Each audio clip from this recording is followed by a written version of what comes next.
Pozdrav svima, dobrodošli u još jedan podcast Pitaj Anu, u kojoj otvaramo teme vezane za zdravlje, svijest o tijelu, regeneraciju, životu u skladu s vlastitim ritmom i well-beingom. Sa nama je danas gošća magistra psihologije Monika Melnjak. Monika, dobrodošla. Bok Ana, hvala ti kaj si me pozvala. Hvala tebi što se odazvala. Ja ću te sada kratko predstaviti. Dakle, karijeru je Monika započela u Općoj bolnici Varaždin, gdje je radila na odjelima za pedijatriju i psihijatriju u sferi kliničke psihologije. Radila je naravno i na individualnim savjetovanjima u okviru Društva psihologa Varaždin, a kasnije je bila čak i dopredsjednica. U jednom trenutku istovremeno je uz bolnicu radila i kao asistent za psihološku grupu predmeta na Sveučilištu Sjever, kao stručni suradnik u poliklinici Adrata u Varaždinu i u dječjem... Adarta? Da ne bi bilo. Ispričavam se. Adarta? Može. Možda sam ja krivo napisala. Moguće. I u dječjem vrtiću Ježići. Nakon toga otvara zapravo svoj prvi privatni centar za mentalno zdravlje, MBM, koji je djelovao 3 godine i u jednom trenutku imao čak 6 psihologa i primao je naravno preko 1000 klijenata. Trenutno Monika radi online putem individualnih savjetovanja, programa o anksioznosti, online MBM zajednice, webinara i društvenih mreža. Jedna crtica iz Monikinog života je da se Monika susrela sa burnoutom koji joj se dogodio 2023. koja je bila naravno i određena prekretnica u načinu gledanja na posao, a i neke svoje osobne potrebe. Ja sam za Moniku izvukla jedan super citat i mislim da će nam to baš biti onako odličan citat u ovom podcastu, a to da je ovako. Monika kaže za sebe: strastvena sam zagovornica ideje da sve počinje od mentalnog zdravlja, te sam mišljenja kad bi svatko barem malo više radio na svojoj mentalnoj higijeni, osvijestio svoje potrebe, svoj status mentalnog zdravlja i poznao sebe više, svijet bi bio bolje mjesto. Ne mogu imati utjecaj na cijeli svijet, ali bi voljela pomoći onima koji si žele pomoći. Pa Monika, ovo je fantastično. Strašno mi se sviđa taj Drago mi je. Baš mi je odličan je citat. Nekoliko puta sam ga čitala i onako totalno ima smisla. Jer čak imamo onaj jedan moment gdje zapravo u konačnici servisiramo, ako posjedujemo auto servisiramo jednom godišnje, da. moramo, tako. A isto tako, ne znam, idemo i stomatologu 2 put godišnje ili neki godišnje, pa isto tako idemo, ne znam, kad nas boli na fizikalnu terapiju ili manualnu terapiju, pa redovito vježbamo, pa redovito idemo, ne znam, frizeru, kozmetičaru i tako dalje, pa zašto ne bi zapravo uopće normalizirali potražiti psihološku podršku? Koje je tvoje mišljenje? Pa ja sam ti već davno, prije nekih 5 godina na jednoj konferenciji imala predavanje imaš za frizuru, a za psihologa ne, #kako to. Genijalno! Gdje sam pričala baš o tome, o važnosti rada na svom mentalnom zdravlju. Sad ja ne znam da li ti čuješ mog psa koji laje, jer ga ne pusti. Okay. Ne čujem, dobro. Ok, onda ćemo ga zanemariti. Dakle, da ljudi zapravo osvijeste za šta daju novce. Ja ne kažem da frizer nije važan, da kozmetičar nije važan ili da mi ne bi smjeli trošiti novce na to, dapače, ali ako možeš izdvojiti novce za nešto što ti nije krucijalno, jer ako budeš imala izrast 3-4 mjeseca i dalje možeš biti relativno dobro i stabilno, ali ako budeš ignorirala simptome anksioznosti 4 mjeseca, vrlo vjerojatno ne budeš baš psihički stabilno. Eto, tako da sam kroz taj malo humoristični način nastojala ljudima prikazati važnost brige o sebi. Pa super, sad kad si već to spomenula, ajmo onda ovako od nekog, ajmo nazovemo početka, samo kratko da nam definiraš ili objasniš što zapravo radi psiholog u odnosu na psihijatra ili psihoterapeuta. Naime, ljudi dosta često, barem da, i svjesna si i ti toga, da jako brkaju psihijatra, psihologa i psihoterapeuta. To su tri zapravo različite, vrlo slične, ali vrlo isto tako različite osobe sa različitim edukacijama. Pa daj nam malo. Tako je. U redu. Pa dobro, ajmo početi od psihijatara. Znači, oni se ponajviše razlikuju jer su oni liječnici, jel? Završili su medicinski fakultet, studirali su, ako se ne varam, 7-8 godina i kasnije se onda oni baš specijaliziraju 4 godine za psihijatra.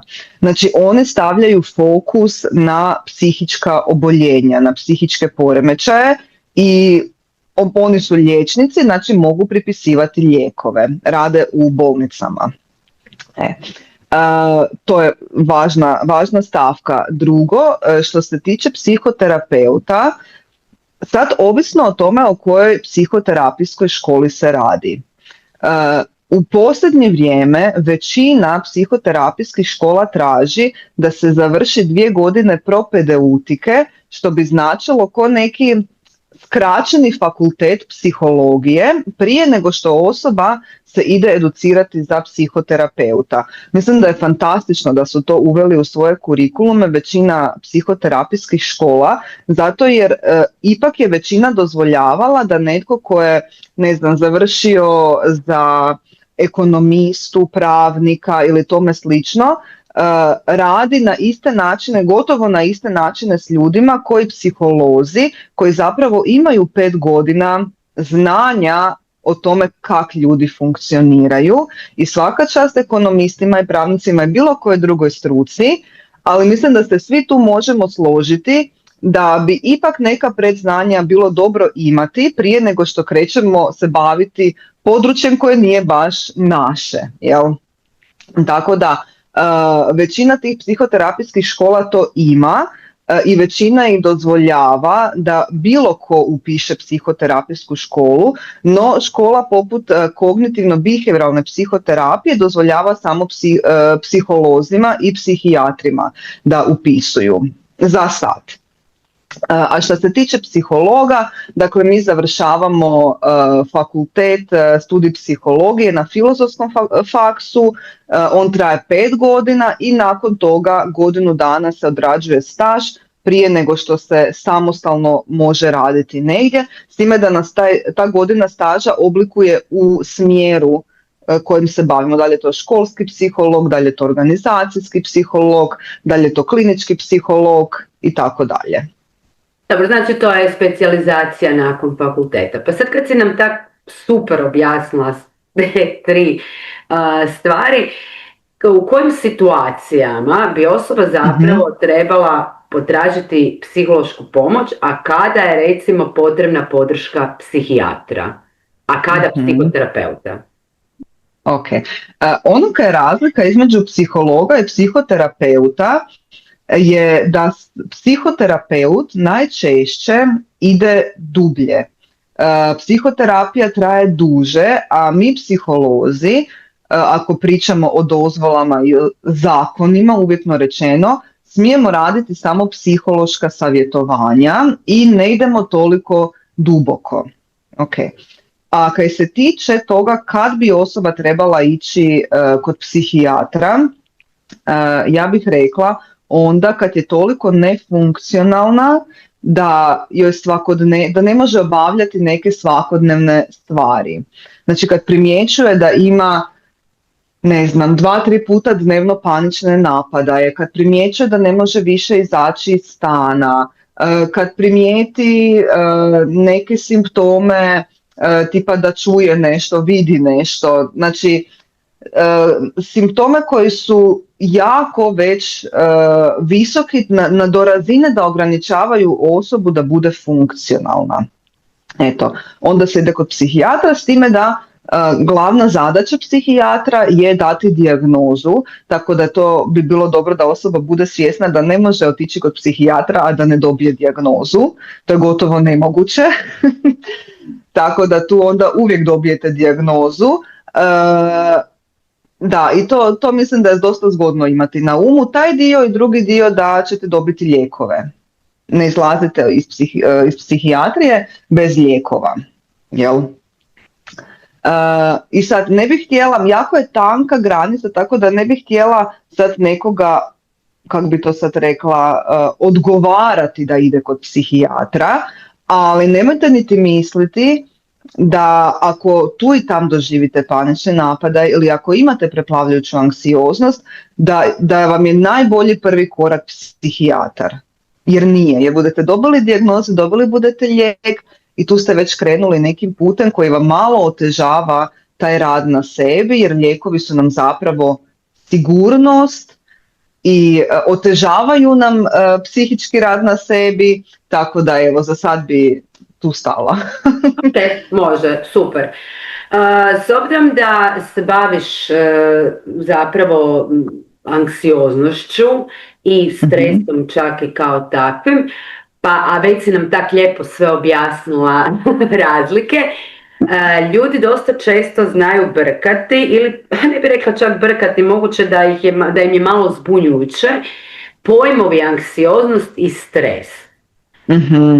Pa evo, i recimo, mislim, ako želiš, naravno možemo nadodati još i to, što onda u tim slučajevima, kad osjete jedno, kad osjete drugo. Pa stres bi zapravo bilo stanje koje osjetimo kad je neka objektivno stresna situacija.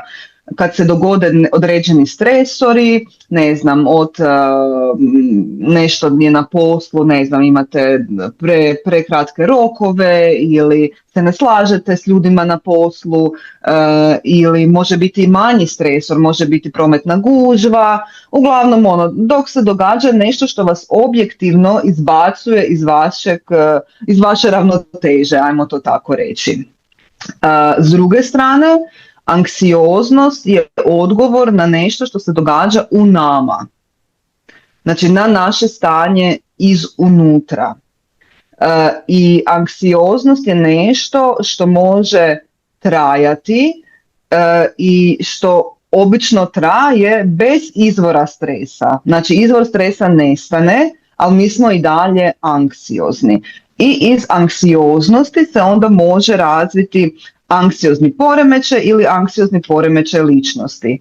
Iz stresa, stres kad nestane objektivno, nestaje i stres. Jedino ako on nije otišao u anksioznost. Znači i stres može otići u anksioznost. Ok, super. Ovo su jako dobre razlike i informacije.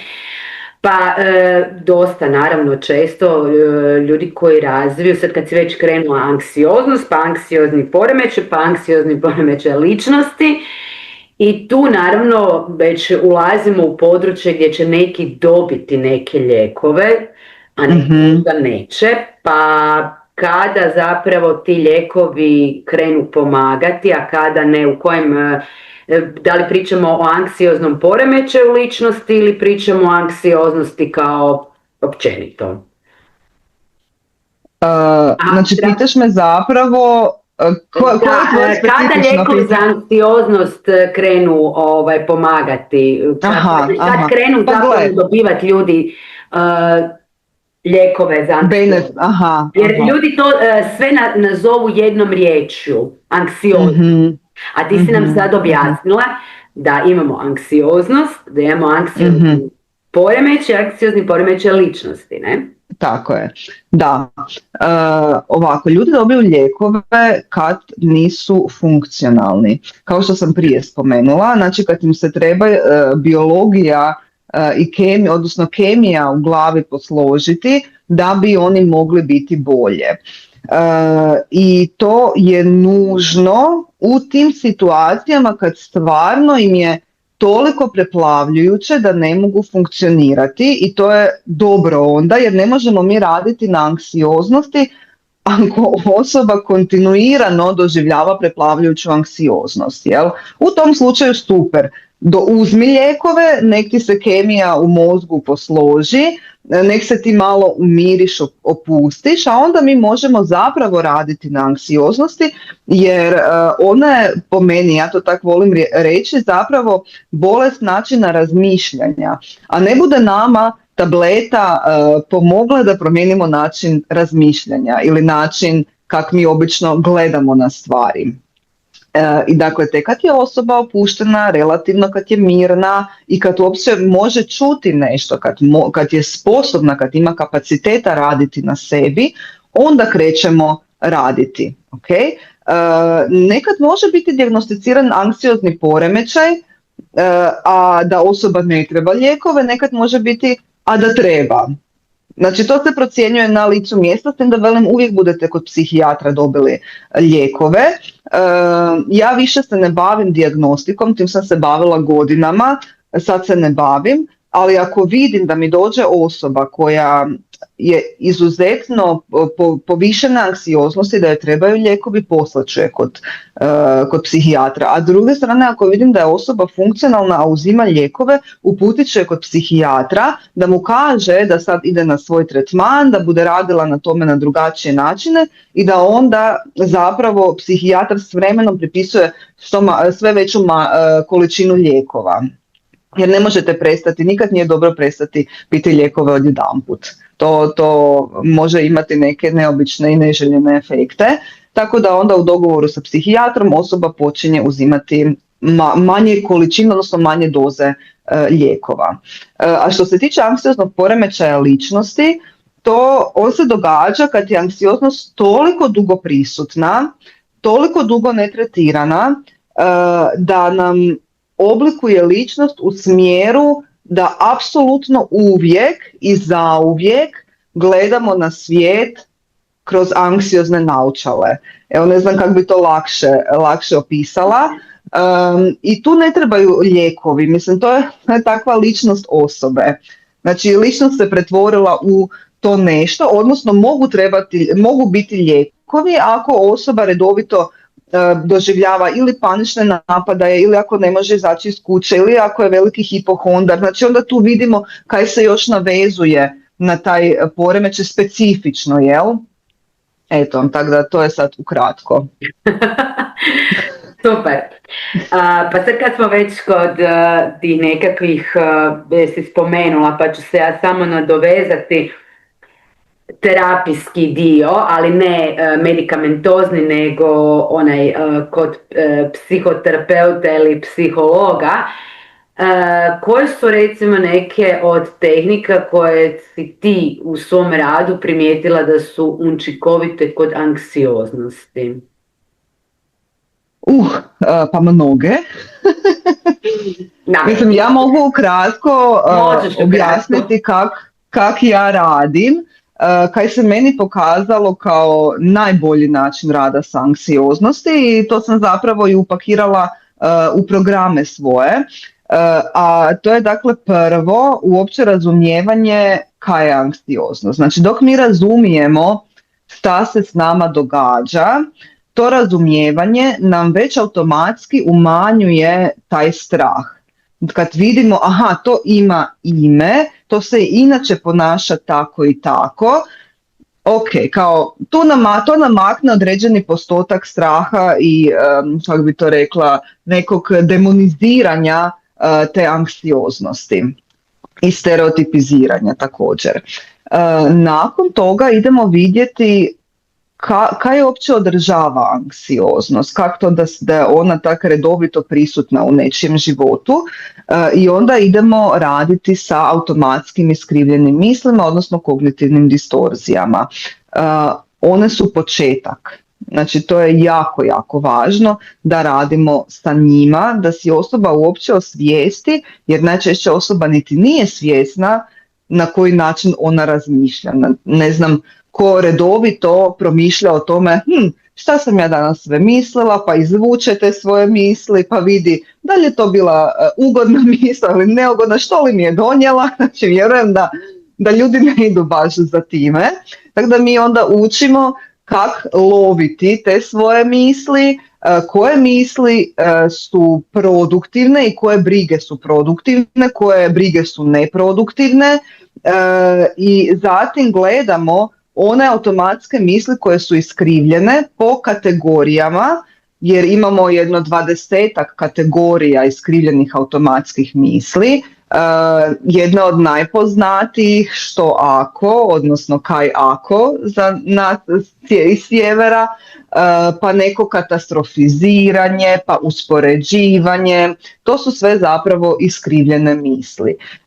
I kad to osvijestimo, tad krenemo raditi na odgovorima na te iskrivljene misli, znači na racionalizaciji odgovora. I sad ja ću se zbilja, ako ja krenem u tu tematiku, onda ću se teško zaustaviti, tako da evo, to je to za sad, za iskrivljene misli, pa ću ti reći dalje šta je još potrebno raditi. Znači potrebno je raditi na emocijama, da ja osvijestim koje uopće emocije postoje, koje situacije meni izazivaju kakve emocije, kakve emocije u meni izazivaju kakvo ponašanje, da li se meni to sviđa ili ne sviđa, da li ja želim mijenjati to ponašanje, znači jedan dio emocionalne inteligencije. Zatim radimo na samopouzdanju i samopoštovanju i utvrđivanju svojih psiholoških potreba iz kojih najčešće izlaze, ajmo reći na površini izlaze sama anksioznost, jer zanemarujemo svoje potrebe, zanemarujemo ono kaj je dobro za nas i onda anksioznost dolazi ko jedan dobar glasnik da nam kaže hej, neke propuštaš, ne brineš o sebi. To zapravo je zadaća anksioznosti, da nam bude alarm, da nam bude signal, da nam bude glasnik da nešto s nama nije u redu, da nešto kod sebe zanemarujemo.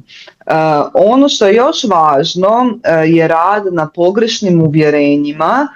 Ona su pogrešna uvjerenja ili ga bazična uvjerenja su najčešće nesvjesna i onda ja sa klijentima kroz programe radim na tome da se oni osvijeste ta uvjerenja, pa da vidimo od kud to dolazi, pa jesu li ona istinita, pa kako raditi onda s njima, kako ih lagano otpuštati, pa se dotičemo i unutarnjeg djeteta, znači dijelova nas koji su u patnji i u boli, dijelova koji su vezani u samu anksioznost, pa da vidimo kako komunicirati sa tim dijelovima, pa neka svakodnevna mentalna higijena, pa ukratko se ja dotaknem i tjelovježbe, i zdrave prehrane, i opuštanja, i disanja. I sad kad ti sve to govorim, možeš vidjeti da je to zapravo jedan obuhvatan, holistički pristup i moje vjerovanje je da je to jedini ispravan način da bi mogli dugoročno biti dobro i biti dobro sa anksioznosti, jer anksioznost ne bude nestala iz naših života, mi samo trebamo naučiti kak s njom. Da, ovo je vrlo jedan sveobuhvatan program koji ti imaš i to sad ja se upisujem, ja nisam nikad u životu imala anksiozni ni napad, niti anksiozni, niti znam kako bi to u tijelu trebalo izgledati, a mene meni se sviđa tvoj program, ja se idem upisati, bez obzira, izmislit ćemo tu anksioznost. Program je odličan i sviđa mi se da su na repertuaru ili ti na meniju zapravo tehnike disanja i opuštanja, s obzirom da sam ja edukator tehnika disanja i opuštanja i oni imaju evidentno u jednom sveobuhvatnom programu isto tako svoje mjesto, fenomenalno. I sad evo recimo, mislim ti ste spomenula par stvari koje su meni odmah zazvonile, pa naravno sad možemo ići u jako široke vode. Ali evo čisto da ostaćemo na tvom nekom programu, pa samo da još malo zagrebemo. kao psiholog sa tim svojim programom, kako integriraš zapravo te tehnike u terapijski proces? Gdje je recimo negdje granica između tehnike i stvarnog terapijskog rada? Mada ti si nabrala jako puno tog, to je lista, ono, i radimo i ovo i ono. To ima nekakav svoj početak i kraj, ali tako? I ti zapravo slažeš individualno. Nemaš... Ne, to je grupni program. A grupni program, aha. Okay. Grupni je program, znači radi se prema mom priručniku, dakle napisala sam priručnik u 16 tjedana na tis anksioznosti i onda idemo po poglavljima, dakle tih 16 tjedana, odnosno 4 mjeseca, iz tjedna u tjedan polaznici čitaju poglavlje, znači da nauče, da imaju neka teorijska znanja. Nakon toga se nalaze, prvo je ovaj primjer iz prakse, jer volim da osobe shvate opipljivo kako to izgleda, o čemu mi već pričamo, pa onda ja dam neki primjer iz prakse koji je naravno zmiksan od 18 različitih osoba, da ne bi bilo naravno GDPR, a i u ostalom važno mi je ne dijeliti informacije klijenata. I imaju zadatke iz tjedna u tjedan. Znači, zadatke koji su vezani uz određenu temu i onda rade tjedan dana te zadatke. I moj program je do sad funkcionirao na način da 2 puta mjesečno imamo grupne pozive u kojima onda još malo poradimo na tim temama i 2 puta individualne susrete gdje onda sa osobom razgovaram specifično o njezinoj problematici i ako njoj nešto nije bilo jasno, ono što je pročitala iz zadataka i tome slično. Eto, tako da je do sad program funkcionirao na taj način. Spomenula si, morat ću se malo vratiti na neke stvari, čisto da ljudima možeš objasniti da nekako bolje to sve razumiju.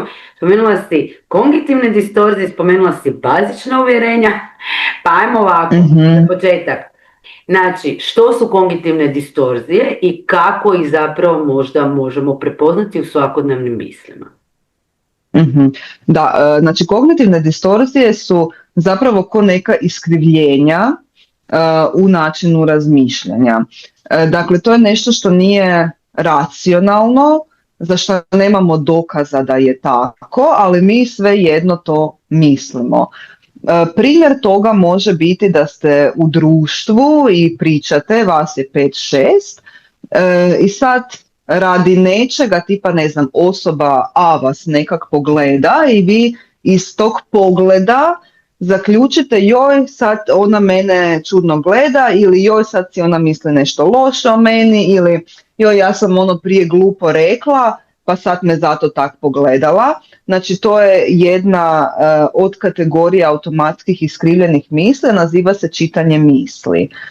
Mi nemamo dokaza da osoba to stvarno misli, možemo je eventualno pitati, tad ćemo znati, jel? Ali ovako, dok je to u našoj glavi, mi ne znamo da li je to istina ili nije istina. Ili ono što sam prije spomenula, što ako način razmišljanja. Recimo ako se bojim vožnje, ako se bojim voziti auto, mogu si misliti što ako ja sad skrivim nesreću. Što ako mi skoči pješak. Što ako naglo zaboravim voziti. To su sve načini razmišljanja gdje nemate dokaza za to, znači oni nemaju svrhu, nemaju, ta briga nije produktivna jer s njom ništa se ne rješava, ona nema konačni odgovor jer mi ne znamo kaj bude u budućnosti, jel? Znači to je neproduktivno. Eventualno ono što bi isto bilo dobro da slušatelji razumiju, da postoji razlika između neproduktivnih i produktivnih briga, a produktivne brige su one koje nam daju rješenja. Recimo ja sam sad bolesna, vidim da imam temperaturu, jel? Produktivno je da idem nazvati doktoricu, da brinem kaj bi trebala sad napraviti, pa idem nazvati doktoricu i vidjeti. Nije produktivno da si mislim, Isuse kako imam rak, jer nemam niti jedan dokaz za to. To mi ničemu ne pomaže. Znači to nije briga koja meni nečemu pomaže. Briga kaj da sad napravim u vezi toga mi pomaže da dođem do ideje kaj da napravim u vezi toga. Eto, tako da na taj način možete vidjeti kaj ima smisla o čemu razmišljate ili šta nema smisla. Tu se zapravo onda možemo, jer spomenula si da si i taj dio i s tim dijelom se baviš na način da pomažeš ljudima razrješavati nekakva bazična uvjerenja. I to zapravo bazična uvjerenja utječu na način na koji mi zapravo doživljavamo stres, odnose, anksioznost i ostalo. Pa daj nam reci kako uopće može se ta bazična uvjerenja, da se može uopće nešto promijeniti vezano za to? Kako da ne? Može. Kako bazična uvjerenja... Kada početi, da li uopće, kako ih prizvat malo na površinu i malo postati ih više svjesni? Pa evo, u današnje vrijeme veoma lako možete pitati ChatGPT, ajde mi nabroji 20 pogrešnih uvjerenja i onda ako ste barem relativno povezani sa sobom možete vidjeti da li to uvjerenje ima veze sa vama ili nema. Jako teško da bude vam out of blue samima palo na pamet, to je moje bazično uvjerenje. Bazična uvjerenja su vezana uz to kako generalno mislimo o nekim stvarima. Naprimjer, ne znam, većina muškaraca vara ili novac je prljav ili ne znam, moj život je težak ili život je težak generalno. Znači, općenito kad imamo razmišljanje o nekim stvarima, a ona su oformljena kroz odgoj, kroz utjecaj kulture, društva i u zadnjih 30 godina medija. I to mi dan po dan na neki način slušamo i doživljavamo. Recimo, možemo i ovo uvjerenje da je ljepota kad si mršavi. Jel? To je u naše doba sad. Prije kulturološki kad gledamo, debljina se uglavnom uvijek cijenila. Ne znam kaj se nama dogodilo u zadnjih 30 godina. Znači, baš čudnovate stvari. U svakom slučaju vidite, to je taj dio, tu je recimo kultura, odnosno društvo i mediji su oblikovali jedan cijeli način razmišljanja, ali to zapravo nije toliko često. Najčešće naš način razmišljanja, odnosno ta bazična uvjerenja, oblikuju roditelji i najbliži, bilo prijatelji, bilo eventualno ako živimo s djedom, bakom, ili ne znam, uvjerenje trebaš jako puno raditi i truditi se da bi imao novce. Znači, sve to su ta neka uvjerenja koja smo mi naslijedili, svaki dan gledali, doživljavali, slušali i onda su nam ko injektirani u nas, dio su nas, a zapravo mi ako idemo razmišljati da li rezoniramo sa tim, možda niti u potpunosti ne rezoniramo sa tim, ali smo pokupili, jel? Usput kroz odrastanje smo to pokupili. Da bi se radilo sa tim, to je jedan dublji rad, to je rad gdje je onda potrebna možda i psihoterapeutska podrška. Ja moram napomenuti i većinom napominjem, iako to moje klijente nikad nije bilo briga, ja nisam psihoterapeut. Ja sam samo psiholog, nisam završila nikakve psihoterapijske škole, ali osobno nikad me to nije sprječavalo da pomognem klijentu ili da klijent bude manje zadovoljan radi toga. Uglavnom, s obzirom na to da sam sama pohađala i pohađam još uvijek gestalt jedno 5-6 godina, mnoge tehnike sam koristila i u svom radu i to vidim kao veoma, kako bi rekla, veoma intenzivne tehnike koje puno pomažu. Smatram da je jedino dobar pristup eklektični pristup, odnosno prilagoditi se klijentu ako već radimo individualno, da vidimo kaj bi tom klijentu trebalo. U svakom slučaju, da bi mogli raditi na tim uvjerenjima, mislim da vam je potreban psihoterapeut ili psiholog, da možete zagrebati ispod površine, da možete biti u zdravom kontaktu sa svojim unutarnjim djetetom i da možete neke situacije koje su se dogodile u djetinjstvu prevazići, preboljeti, zatvoriti ta poglavlja. Super. Ne, odlično. Znači, ajmo reći, može se bazično uvjerenje promijeniti. Može se. Odlično. Mm-hmm. I počinjemo sa njima mijenjati ih onog trena kad nam ChatGPT izlista svih bari. Sad svi direktno na ChatGPT. Ne sad ove sekunde, ja ću to baš napraviti. Baš mislim da što će, šta će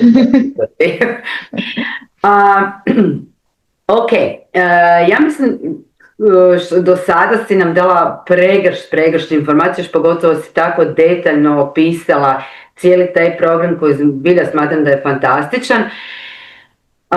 Koju bi ti zapravo poruku poslala ljudima koji osjećaju da su možda čak, ajmo reći, zapeli u nekoj anksioznosti ili nekakvim negativnim mislima ili uvjerenjima? Pa ja bih im svakako rekla da potraže stručnu podršku, jer u stručnu podršku će puno brže doći do nekih odgovora za sebe i puno brže će se osjećati bolje.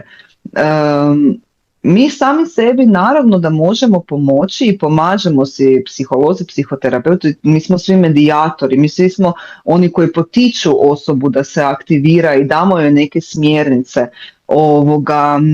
Ali ako pokušavate sami raditi, jednostavno neke stvari ne vidite. Recimo i mi psiholozi, a i psihoterapeuti, većina nas ima svog psihoterapeuta. Jer koliko god da znam neke stvari, koliko god da prepoznam neke stvari, i dalje ne mogu toliko sama sa sobom vidjeti i uhvatiti nešto što može osoba s druge strane koja je objektivna i koja je potpuno fokusirana i posvećena onome kaj ja pričam. Tako da i tu bi istaknula i lijepo je razgovarati sa prijateljima, to je isto super, međutim ni otprilike nije isto kod dok idete kod stručne osobe, jer prijatelj vam uvijek govori iz vlastitog iskustva. On nema niti najmanje ideju kak je vama, nego govori iz vlastitog iskustva, a stručna osoba govori iz struke i onoga kaj čuje u pozadini.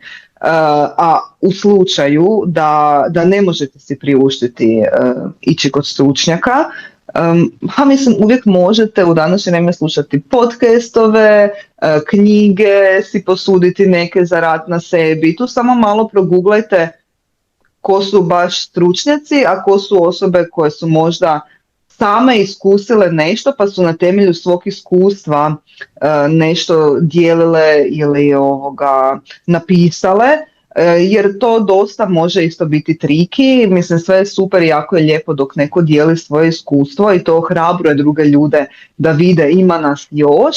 Međutim, postaje potencijalno opasno ako takva osoba krene dijeliti savjete na temelju onoga kaj je ona proživjela, jer različiti smo i ne može biti, jako rijetko je da isti savjet, iste stvari na taj način isti pomažu i drugima. Da, apsolutno se slažem. Tu mi baš ovako proletilo kroz glavu 100 ljudi 100 čudi. Mislim da je poruka vrlo jasna. Ono što djeluje za mene, to ne znači da će djelovati za vas. I zato treba biti stručna osoba i u konačnici, iako evo savjetovala si literaturu, ako si već ne mogu priuštiti stručnu osobu, literaturu isto tako da je napisala stručna osoba, da nije nužno baš samo iz vlastitih cipela, jer to što je djelovalo za tu osobu, to ne znači da će nužno, možda da, naravno da... Možda da, preklopit će se sigurno s nekima. Tako je, ali ne mora nužno biti. Bilo se zapravo, balo mi je još jedna stvar na pamet kad si rekla, to je bilo još i prije, da zapravo ovo sad zadnje što si rekla je razgovor s prijateljima pomaže i to je super i trebamo imati prijatelje oko sebe kojima smo dovoljno opušteni i s kojima možemo dovoljno podijeliti nekakve svoje tegobe i onda otvoreno reći. Međutim, znam da je bilo par situacija, daj to ti je sve u glavi, daj prehodaj, daj.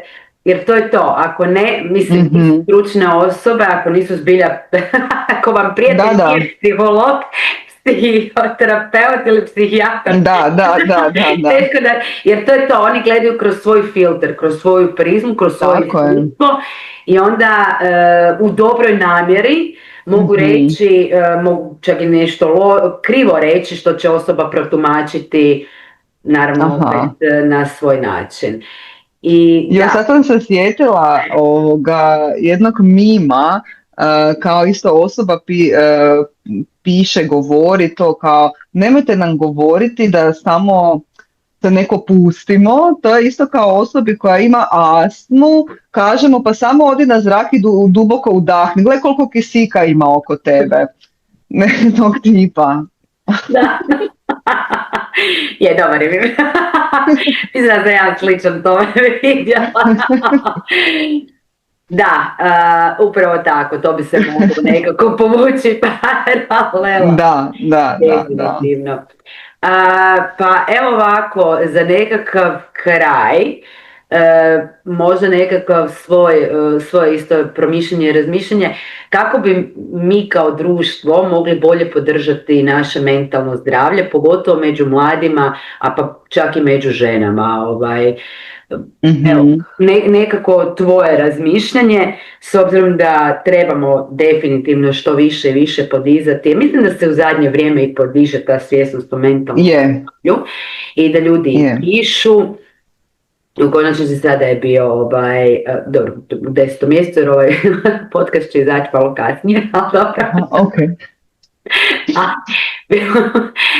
Bilo je isto tako dan mentalnog zdravlja, ali kako možemo na svakodnevnoj razini zapravo podizati tu svjesnost. Da, meni su ti dani, mislim, to mi je baš kao lijepo, ali nekak ok, super, idemo proslaviti jedan dan, ali isto kao Valentinovo ili takvi dani, ljudi dragi, trebamo svaki dan raditi na ljubavi, trebamo svaki dan raditi na sebi i svom mentalnom zdravlju. I kad me već pitaš šta ja mislim da bi svako mogao napraviti, sad ću veoma direktno reći kaj bi mogao, otići kod psihologa. Svako. I onaj ko misli da mu ne treba mu, jer smo odgajani u društvu koje nije znalo kaj znači odgoj. Znači 95% ljudi, ako ne i veći postotak ljudi, je odgojeni od roditelja koji iz najboljih namjera, znači tu se uopće ne radi o osuđivanju. Apsolutno mi je jasno da je većina roditelja radila sve iz najboljih namjera misleći da radi baš super stvar dok tuče svoje dijete i da ga nauči poštovanju, dok viče na svoje dijete opet da zna dijete koje je glavno, dok ga kažnjava da nikad više to dijete ne bi napravilo to nekaj, dok mu kaže da su njegovi problemi bez veze, bude ono vidlo kad bude odrastao. Znači ja vjerujem da sve to je bilo iz najboljih namjera, ali je bilo jako traumatično. Sve to kaj sam sad spomenula i još stotine drugih stvari kako su nas odgajali su napravili da imamo traume i to najčešće odnosne traume. Znači ono kaj smo trebali dobiti u odnosu sa majkom ili sa ocem nismo dobivali i to nam je ostavilo traume. I koliko god da mi mislimo da smo danas kao odrasle osobe dobro i kao super je sve, vrlo vjerojatno nije, jer vam niko nije pokazal kak zapravo dobro može biti. Naviknuli ste se, imate neku svoju rutinu i živite u životu kak živite, ali kad bi zapravo razmislili koliko sam ja zadovoljna svojim životom, da je ocjena 10, jer sam ja stvarno zadovoljna 10 od 10, jer meni zbilja sve ok, to ne znači da je svaki dan predivan, ali znači da sam sa svim aspektima života većinski zadovoljna, a i sa onima kaj nisam, ako se nekad dogodi da neka stresna ili bilo kakva situacija, da se znam s tim nositi, da me ne bude to bacilo na 6 mjeseci u očaj.